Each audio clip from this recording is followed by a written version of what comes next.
igual que el Día de la Madre, les dije lo mismo, el Día de la Madre, en lugar de hacer una prédica sobre las madres, hice una prédica sobre las mujeres, ¿no?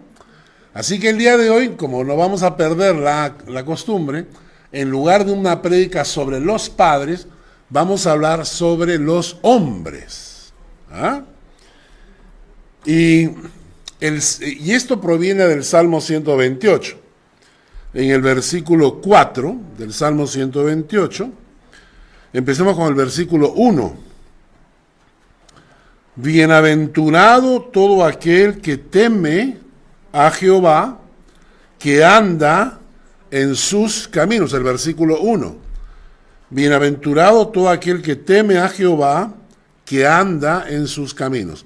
Y el versículo 4 dice, he aquí que será bendecido el hombre que teme a Jehová. Si retrocedes una de las dispositivas, entonces el versículo 4 habla de que el hombre bendecido es el que teme a Jehová. Y el versículo 1 es que todo aquel hombre que teme a Jehová y que anda en sus caminos es bienaventurado.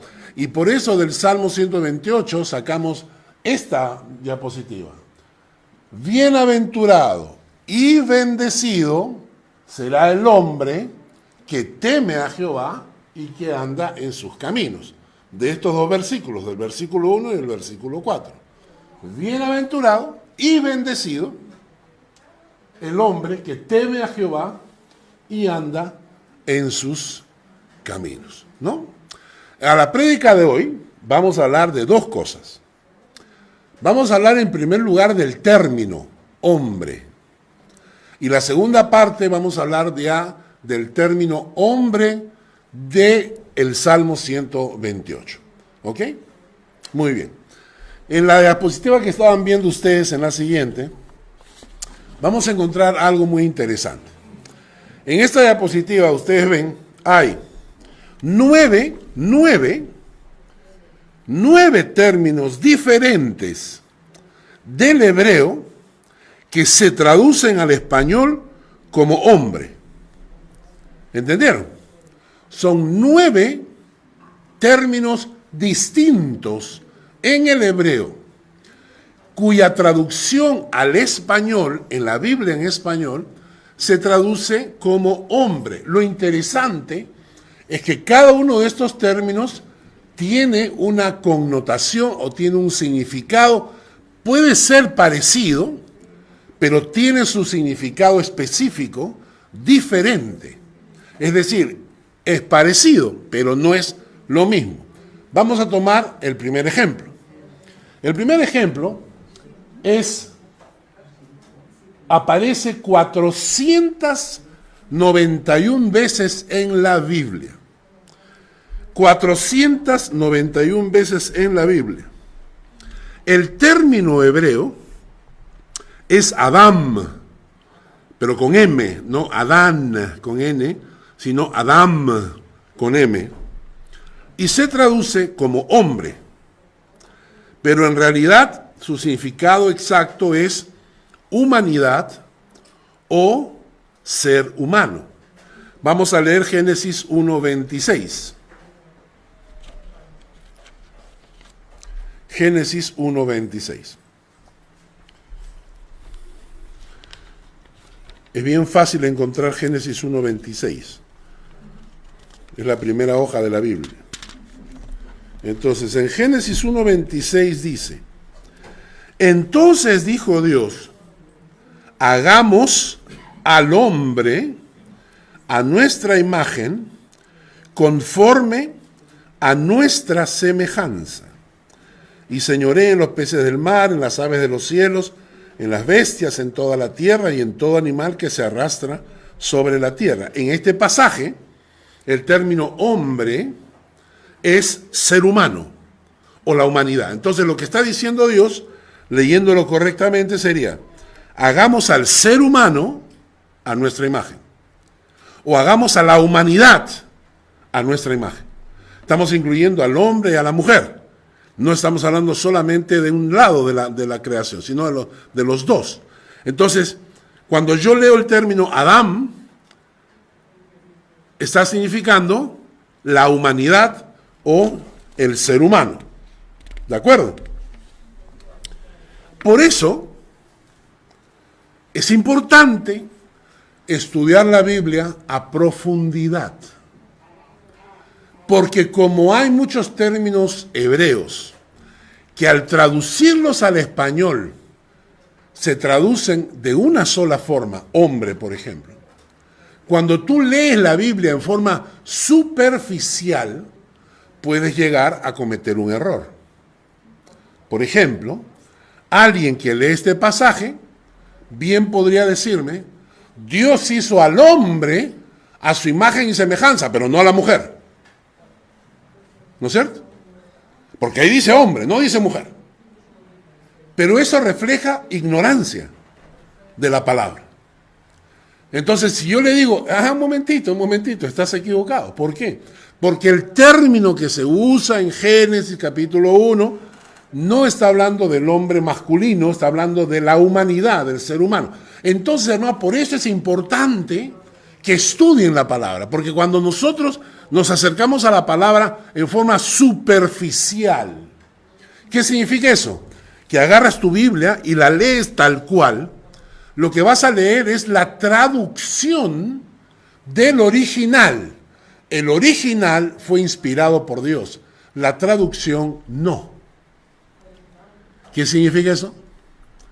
Que cuando leemos las traducciones podemos encontrar errores o traducciones equivocadas o traducciones a veces distintas, y por eso es importante, 1, estudiar la palabra a profundidad, y 2, tener varias versiones de la Biblia a la mano. ¿Ah? ¿Entienden? Hermanos, por esta razón, hay mucha gente que en el internet van a escuchar ustedes prédicas, y cuando ustedes escuchan la prédica dicen, Dios mío, parece interesante, pero es un pobre ignorante, ¿no? Y salió el refrán, parece interesante, pero es un pobre ignorante. ¿Por qué? Porque son gente que lee la Biblia superficialmente y luego se lanza a predicar, ¿no? Como ese pastor que predicó alguna vez, la Biblia dice que nosotros somos la sal de la tierra. Y por eso le dijo a Abraham, sal de tu tierra, ¿no? Entonces, ese tipo de cosas se dan en la vida cotidiana, se dan en la vida real, y muchos pastores equivocan. Muy bien. ¿Cuál es el término que aparece en el Salmo 128? Es otro término. Weber, no es Heber, sino Weber, por si acaso. Weber, que aparece 42 veces. 42 veces. Weber. Se traduce como hombre, pero el verdadero significado es guerrero, valeroso, varón duro. Interesante, ¿no? Varón duro, no blandengue ni afeminado. Esta palabra es impresionante porque muestra en el hebreo, la palabra muestra una persona fuerte, una persona que infunde fortaleza. Y este término es muy interesante hoy en día porque en este momento nos encontramos sufriendo de una desmasculinización de la sociedad.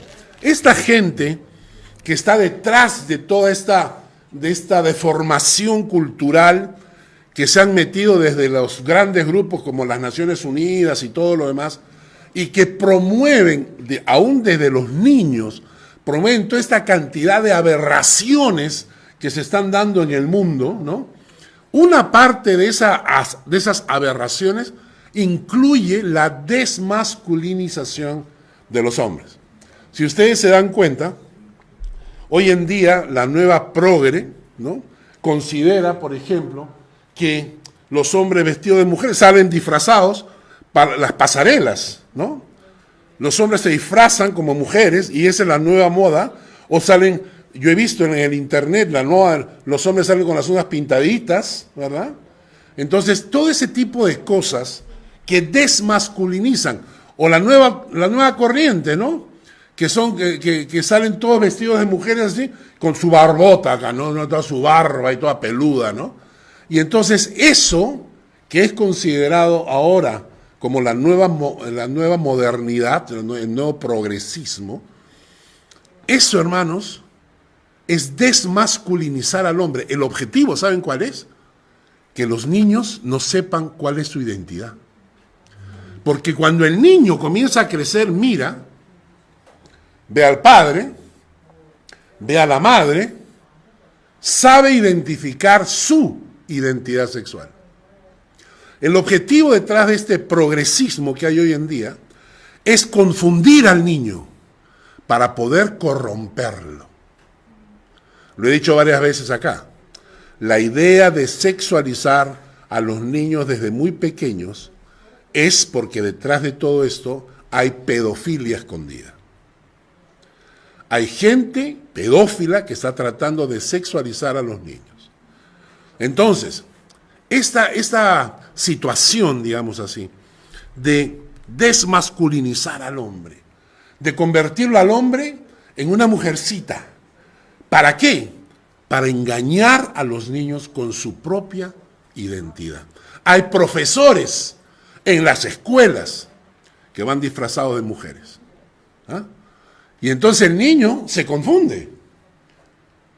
Porque claro, si Alex se despierta en la mañana y va y la ve a su mamá y dice, esto es mujer. Y luego ve a su papá, dice, esto es hombre. Y cuando va a la escuela ve a un hombre disfrazado de mujer y dice, ¿qué pasa? Eso, hermanos, es la podredumbre que está invadiendo el mundo. ¿No es cierto? ¿Qué nos dice la Biblia? Miren lo que dice el texto bíblico en Deuteronomio. Deuteronomio 22:5. No vestirá la mujer traje de hombre, ni el hombre vestirá ropa de mujer, porque abominación es a Jehová tu Dios cualquiera que esto hace. No lo digo yo para que no me vayan a denunciar por internet por discurso de odio, lo dice la Biblia. La Biblia dice, no vestirá la mujer traje de hombre, ni el hombre vestirá ropa de mujer, porque abominación es a Jehová tu Dios cualquiera que esto hace. Ahora algunos me dirán, oye sí, pero las mujeres usan pantalones, ¿no? Y los hombres también usan pantalones. No se refiere a esto. Se refiere a que culturalmente, todos, en todas las culturas, establecen normas sobre cuál es el vestido de una mujer y cuál es el vestido de un hombre. Entonces, culturalmente se establece eso. Entonces, si ustedes se van al África, por ejemplo, en una tribu del África, van a encontrar que las mujeres tienen cierto tipo de vestimenta y el hombre tiene cierto tipo de vestimenta para diferenciarse. En esa cultura, tú tendrías que vestirte como ellos se visten. En nuestra cultura, las mujeres también usan pantalón, pero hay detalles que usan las mujeres que los hombres no usan para diferenciar. Ese es el punto. Que culturalmente no debes tú tratar de vestirte o de disfrazarte de mujer cuando no lo eres, ¿no es cierto? Ahora, esto es un poco para esta palabra hombre, guerrero, fuerte, hombre duro, ¿no es cierto? Pero la palabra Weber, que acabo de enseñarles, proviene de una raíz. Y la raíz es gabar. O sea, la palabra Weber proviene de una raíz que se llama gabar, que significa, y esto es lo interesante, ser fuerte, actuar de manera esforzada, fortalecer, hacer crecer, engrandecer, ser valiente, subir la cuesta. Lo interesante es el término gabar que estamos mencionando. Dice, no solamente es una persona fuerte, no solamente es una persona que actúa de manera esforzada, pero dice fortalecer. Y escuchen bien, no dice fortalecerse. La palabra gabar significa fortalecer a los que están a tu alrededor. El hombre, según el texto bíblico, fuerte, varonil, que debe ser el hombre en la casa, tiene la función no de abusar, ni menospreciar, ni aplastar a la gente que vive con él, sino de fortalecer a su familia, fortalecer a su esposa, fortalecer a sus hijos. Eso es ser hombre a la luz de la Biblia.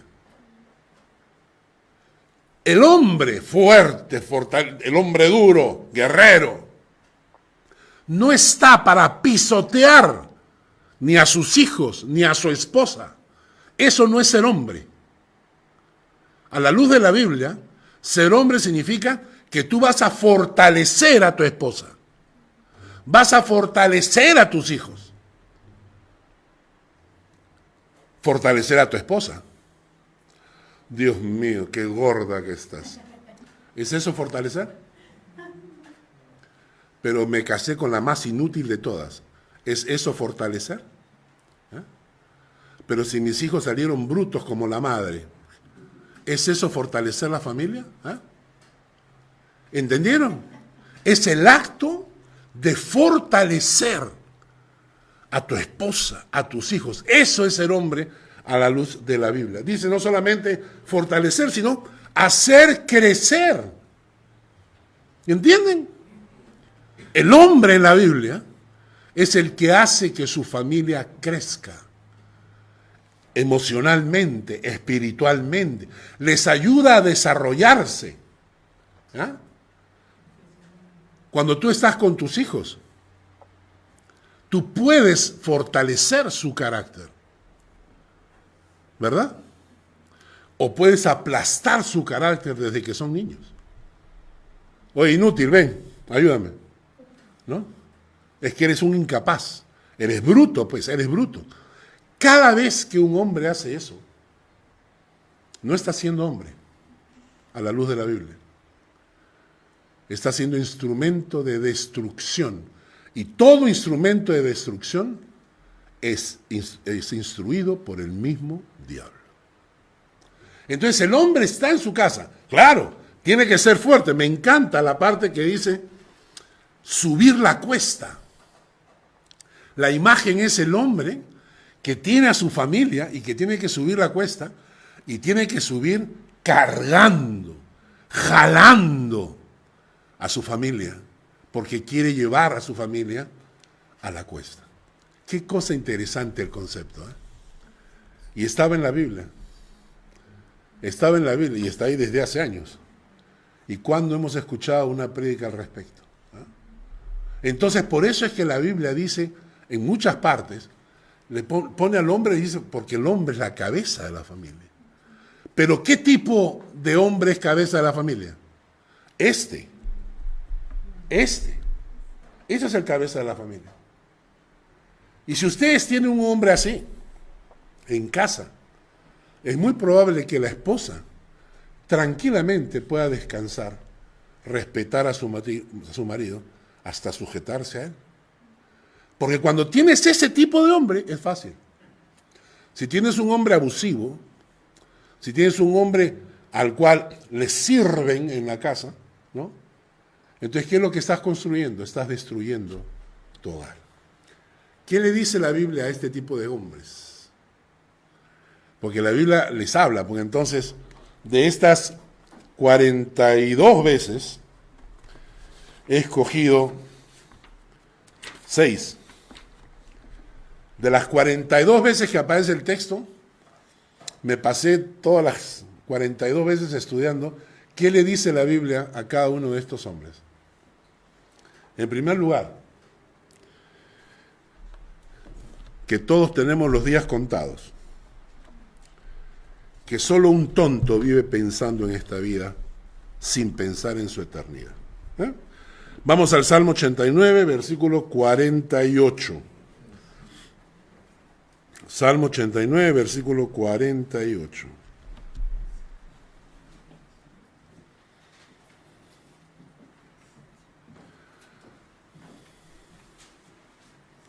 El Salmo 89, versículo 48 te dice, ¿qué hombre, Weber ahí, aparece Weber, qué hombre vivirá y no verá muerte? ¿Librará su vida del poder del Seol? ¿Qué hombre en esta tierra vivirá y no verá la muerte? Por más macho que se sienta, ¿ah? Por más fuerte que se crea, ¿ah? ¿Qué hombre vivirá y no verá muerte? Yo he escuchado gente, yo soy bien macho y no necesito a Dios. Bueno, no creer en Dios no te hace bien macho, te hace tonto. ¿Por qué? La Biblia le dice necio, te hace necio. ¿Sabes por qué? Morirás. Morirás. Por más macho que te sientas, morirás. Y cuando mueras, te verás con Dios. Y ahí, qué macho ni nada. Ahí vamos a ver. Entonces, tú puedes decir lo que quieras. Es la nueva moda, ¿no? La nueva moda, los que se creen así súper... ¿Crees en Dios? Ya no. Yo soy superado, soy recontra fuerte. Morirás. Y cuando mueras, te enfrentarás a Dios. Alguien dijo, ¿y si Dios no existe? No pasa nada. Si Dios no existe, ni tú te vas a dar cuenta, ni yo. Porque pasaremos a la inexistencia. Pero ¿y si existe? Yo sé a dónde voy y sé a dónde vas. Entonces, por lógica, simplemente por lógica, mejor es creer en Dios. ¿Es más sabio o no? ¿Es más sabio o no? ¿Es más sabio apostar por las probabilidades positivas o por las negativas? Por eso la Biblia dice es un necio. Entonces, la primera cosa que Dios le dice al hombre fuerte, al guerrero, ¿saben lo que le dice? Lo primero que te dice es, morirás. Así que prepárate para la eternidad y no solamente para esta vida. Porque es un tonto el que se prepara para esta vida sin pensar que hay una eternidad. Punto 2. Dichoso el varón que experimenta la bondad de Dios en su propia vida. Salmo 34, 8. Salmo 34, 8. Dice, gustad y ved que es bueno Jehová. Dichoso el hombre, Weber, que confía en él. Gustad, aquí la palabra gustad significa probar, saborear, disfrutar. ¿Ah? Qué bonito, ¿ah? Ustedes saben la diferencia entre comer y gustar la comida. Cuando te sirven una buena comida y la pruebas y la saboreas y sientes ahí los condimentos, ¿no? Y qué rico es. Y dice, y ver, contemplar, descubrir, cuando ves un paisaje precioso. Y entonces el texto te dice, gustad, disfruta, saborea, mira, observa las maravillas de Dios, lo precioso que es tener un Dios bueno en tu vida. Lo maravilloso que es tener un Dios bueno en tu vida. Dichoso el hombre que confía en Él. ¿Cuántos hombres están perdiendo la oportunidad de experimentar la bondad de Dios en sus vidas. Un amigo me escribía y me decía, literalmente estas fueron sus palabras, me decía, ya no puedo saltar más alto ni más veces de alegría porque he visto la mano de Dios cuidándome. Qué bonito. Ya no puedo saltar más alto ni más veces al ver la mano de Dios cuidándome. Y cuando nosotros descubrimos eso, donde dices, pobre la gente que vive de espaldas a Dios, ¿te das cuenta? Que no disfruta de la bondad de Dios. Punto 3. Dichoso el varón que experimenta la misericordia de Dios en su propia vida. Salmo 18, 25. Con el misericordioso te mostrarás misericordioso y recto para con el hombre el Weber íntegro. Un hombre fuerte, duro, guerrero, recto, recibe la misericordia de Dios. Punto 4. Guardar la palabra de Dios te beneficia a ti, no a Dios. Guardar la palabra de Dios te beneficia a ti, no a Dios. Job 22:2. Job 22:2. ¿Traerá el hombre, Weber ahí aparece, traerá el hombre provecho a Dios? Al contrario, para sí mismo es provechoso el hombre sabio. ¿No es cierto? O sea, ¿Dios es más poderoso cuando tú guardas su palabra? No. ¿Dios es menos poderoso si tú te oras? No. Todo lo que tú haces es solo para tu beneficio. Porque Dios no va a ser más grande porque tú guardes la palabra. Dios no va a ser menos pequeño porque tú dejes de guardar su palabra. Dios seguirá siendo el mismo. Y Dios ha dado su palabra para que la guardes, para que tú recibas el provecho y los beneficios de ser fiel a Dios. Punto 5, rapidito, el tiempo corre. No confíes en tus riquezas. Pon a Dios como tu esperanza. Vamos, el Salmo 52 habla de la gente mala. Salmo 52. ¿Por qué te jactas de maldad, oh poderoso? La misericordia de Dios es continua.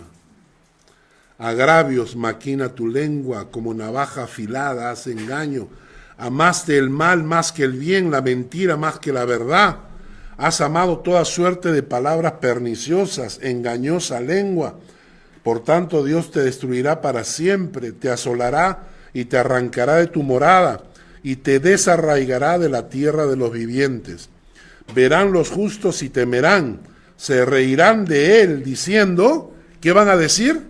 Van a decir, he aquí el hombre que no puso a Dios por su fortaleza, sino que confió en la multitud de sus riquezas y se mantuvo en su maldad. He aquí el hombre que no puso a Dios por su fortaleza, sino que confió en la multitud de sus riquezas y se mantuvo en su maldad. Por último, un texto más. Y este es un texto interesante. Está en Proverbios 6, del versículo 24. Proverbios 6, versículo 24. Y quiero que pongan mucha atención los hombres. El adulterio, el ser adúltero, el ser mujeriego, que te acuestas con cualquiera, que haces hijos por todos lados, el macho que cree que puede tener varias a la vez que su esposa, el adúltero, no refleja hombría, necesita mentira, falsedad y engaño para mantenerse. Así que el hombre macho no es el que se acuesta con todas las mujeres que puede. Ese no es macho. Ese es un orangután que no tiene control de su instinto sexual. Pero para mantenerse así, tiene que ser mentiroso, tiene que ser falso, tiene que ser hipócrita. Porque tienes que llegar a tu casa y fingir, hola mi vida, ¿cómo estás? ¿Dónde estuviste? Ah, por ahí con unos amigos. Entonces el adúltero, el mujeriego, necesita 3 cosas para mantenerse. Mentira, falsedad y engaño. ¿Es eso lo que la Biblia considera un hombre fuerte que fortalece a su familia? Por eso el texto dice en Proverbios 6, versículo 24, quiero que escuchen con mucha atención, para que te guarden de la mala mujer, de la blandura de la lengua de la mujer extraña. La blandura de la lengua de la mujer extraña. No codicies su hermosura en tu corazón, ¿eh? No codicies su hermosura en tu corazón, ni ella te prenda con sus ojos, porque a causa de la mujer ramera, interesante el término, ¿no? No dice de tu amiga, no dice, ¿sabes cómo la llaman? ¿No? Esa mujer que te seduce con la lengua, la blandura de la lengua. Ay, ¿cómo es posible que tu mujer te trate así? ¿No es cierto? Ni codice su hermosura. Y la Biblia le llama, a causa de la mujer ramera, dice, el hombre es reducido a un bocado de pan. Y la mujer caza la preciosa alma del varón. ¿Qué tal? El hombre queda reducido a un bocado de pan. O sea, ¿quién es el macho en esta relación? Tú eres fuerte. No. Eres un pobre bocado de pan. Y la mujer caza tu alma. Versículo 27. ¿Tomará el hombre fuego en su seno sin que sus vestidos ardan? ¿Tomará el hombre fuego en su seno sin que sus vestidos ardan?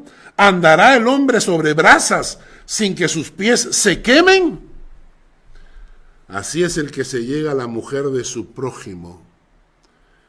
No quedará impune ninguno que la tocare. No tienen en poco al ladrón si hurta para saciar su apetito cuando tiene hambre. Pero si es sorprendido, pagará 7 veces. Entregará todo el haber de su casa. Mas el que comete adulterio es falto de entendimiento. Corrompe su alma el que tal hace. Heridas y vergüenza hallará, y su afrenta nunca será borrada. O sea, ¿qué es lo que el que comete adulterio? ¿Qué cosa es? Es súper vivo, recontra despierto, porque nadie lo ha pescado. Para la Biblia es falto de entendimiento. 2, corrompe su alma. 3, heridas y vergüenza hallará. Y 4, su afrenta nunca será borrada. ¿Qué tal? ¿Cómo trata la Biblia al hombre? Duro, ¿no? La Biblia trata al hombre duro. ¿Por qué las iglesias tienen siempre más mujeres que hombres? ¿Se dan cuenta? Levanten la mano a las mujeres.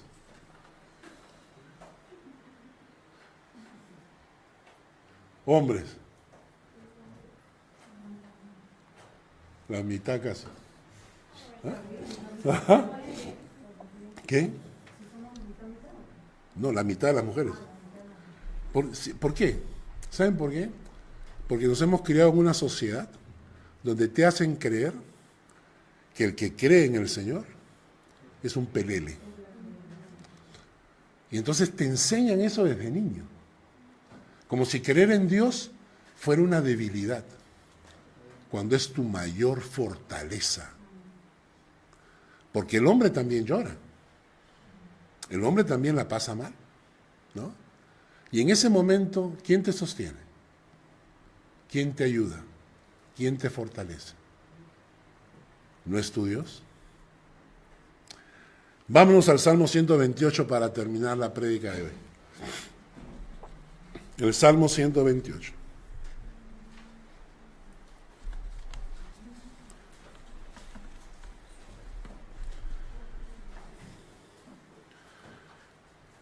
Bienaventurado todo aquel que teme a Jehová y que anda en sus caminos.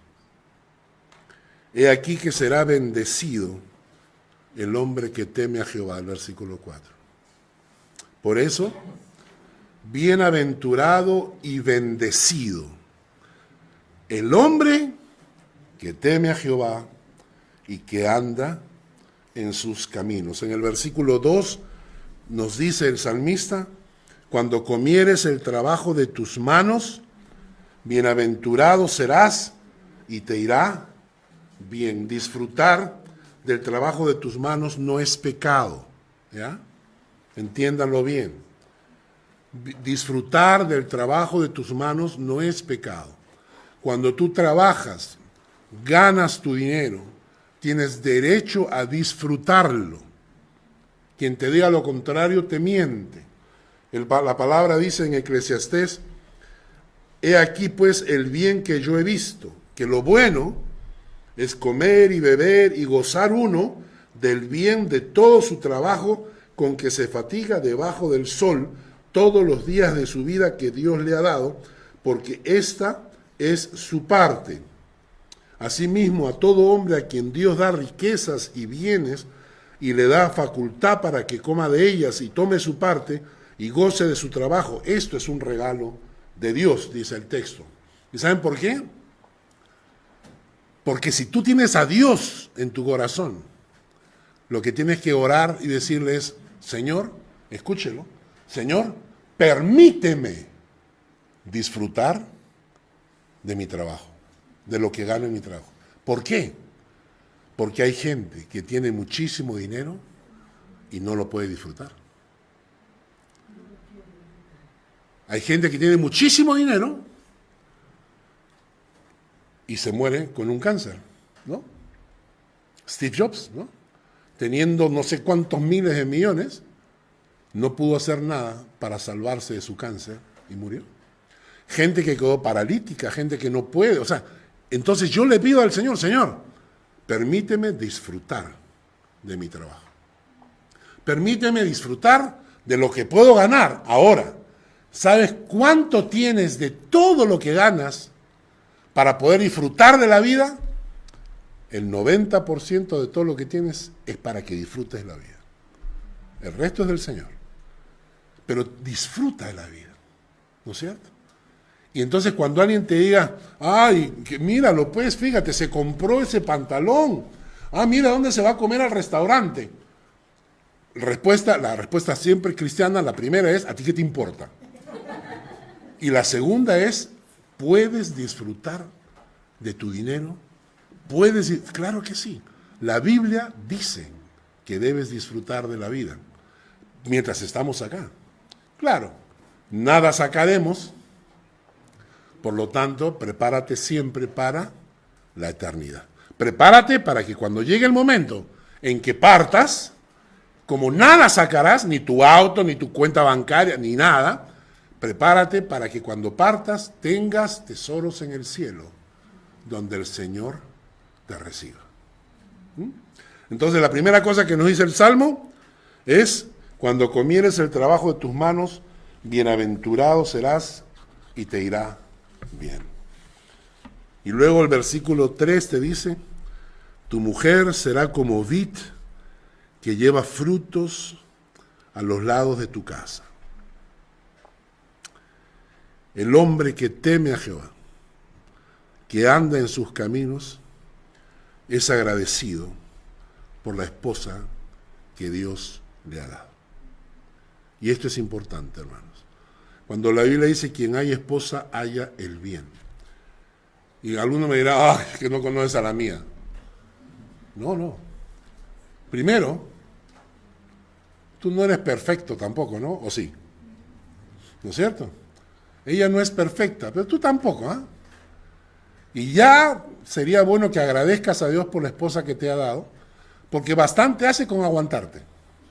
Ya eso ya le ganó el cielo, ¿no?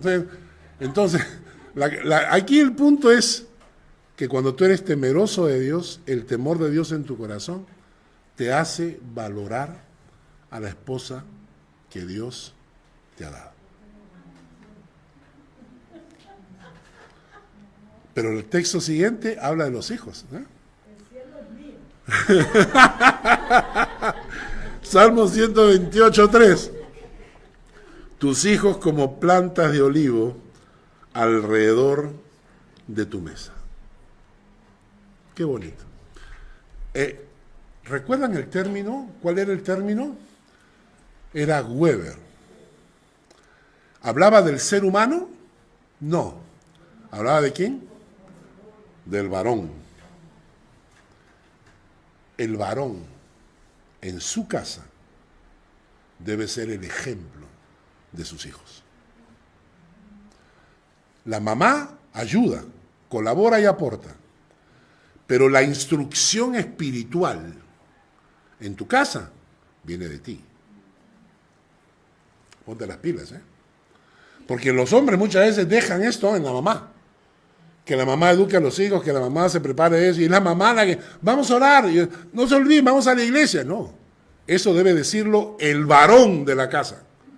Levántense, con mucho cariño, siempre, con mucho cariño. Levántense, haraganes, vamos a la iglesia. ¿No? ¿Por qué? Porque tú eres el que Dios ha puesto para guiar a la familia espiritualmente. Hay un pensamiento que me gusta: padres vivan de tal manera que algún día sus hijos puedan decir, sé que hay un Dios en los cielos y estoy seguro que se parece a mi papá. ¿Entendieron? Sé que hay un Dios en los cielos. Estoy seguro que se parece a mi papá. Terminamos el salmo con la bendición del salmista. Bendígate Jehová desde Sión. No hay mayor bendición que la que proviene del mismo cielo. Bendígate Jehová desde Sión. Y veas el bien de Jerusalén todos los días de tu vida. Miren este versículo. Que veas a los hijos de tus hijos. Paz sea sobre Israel. Y esa es mi oración por ustedes el día de hoy. Que Dios los bendiga, que vean el bien de Dios sobre sus vidas, que puedan gozarse con los hijos de sus hijos y que en sus hogares reine paz. La oración que yo hice terminando la prédica fue esta: Señor, pon temor en mi corazón, temor de ti. Y Señor, guíame en tus caminos, porque quiero ser bienaventurado, porque quiero ser bendecido, porque quiero que bendigas la obra de mis manos y de mi trabajo, porque quiero que bendigas a mi esposa y porque quiero que bendigas a mis hijos. Y por eso, Señor, pon temor en mi corazón y guíame en tus caminos. Gracias, Señor, por esta palabra y por este día. Bendícenos, Señor. Bendice a los padres y a los que no lo son. Bendice a los varones que están presentes, que han escuchado esta palabra. Ten misericordia en el nombre de Jesús. Amén. Que Dios les guarde.